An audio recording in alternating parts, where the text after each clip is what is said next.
Nope. 시청자 여러분 안녕하세요. 보통 유튜버 찰스입니다. 이번 영상에서는 세계적으로 반중 정서가 심해지는 이유와 중국의 행보에 우려되는 점에 대해 이야기해보려 합니다. 2022 베이징 동계올림픽을 개최한 중국은 또 한 번 비호감 이미지로 낙인이 찍히고 말았습니다. 중국은 89개 참가국을 들러리로 내세운 채 작정한 듯한 편파 판정과 페널티 난발로 평화와 화합의 상징인 올림픽을 국력 과시와 선전수단으로 전락시켰습니다. 최근 중국은 국제사회의 다양한 이슈에서도 거대한 빌런의 모습을 보여줬습니다. 소수민족 학살, 홍콩과 대만 억압, 사상 감시, 실종 등 자국민 인권 탄압, 코로나 바이러스의 전세계 확산 책임 회피, 미세먼지, 환경오염 문제 등 극심한 패권주의와 무책임한 행보를 보였지요. 한중 관계만 놓고 봐도 문제가 심각한 것은 마찬가지입니다. 역사 왜곡 및 동북공정, 콘텐츠, 기술의 무분별한 모방 및 도용, 중국 네티즌들의 사이버 불링 및 테러 등 한국 문화를 침탈하고 경제적으로 종속시키려는 시도가 계속되고 있죠. 앞으로도 중국의 행보가 우려되는 것은 중화민족주의의 세 가지 문제점 때문인데요. 첫 번째는 내 나라의 이익만 추구하는 배타적 성향입니다.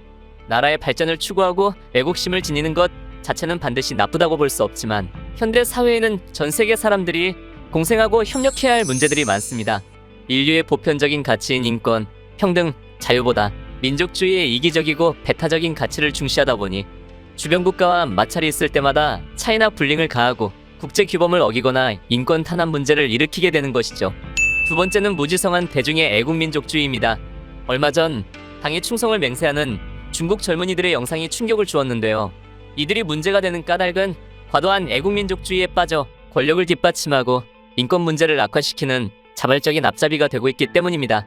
그로 인해 폐쇄적이고 부패한 공산당 독재사회가 내부의 힘으로 자정되지 못한 채 지속될 것이고 그만큼 주변 국가에 해악을 미칠 수 있기에 우려가 되지 않을 수 없습니다.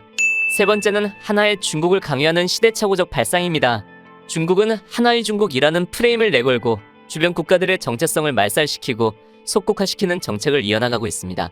이는 중국이 세계의 중심이며 주변 국가들에게 위대한 문명의 일원이 되라는 식의 강요나 마찬가지인데요.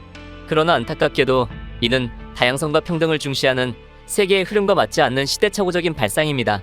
중국은 대국으로서 위계 질서를 세우고 싶어 하지만 후진적이고 비민주적인 정치 사회 시스템을 고집하는 데다 성숙한 세계 시민 의식을 갖추지 못했으니 세계를 움직이는 진정한 의미의 대국이 될 수 없는 것입니다.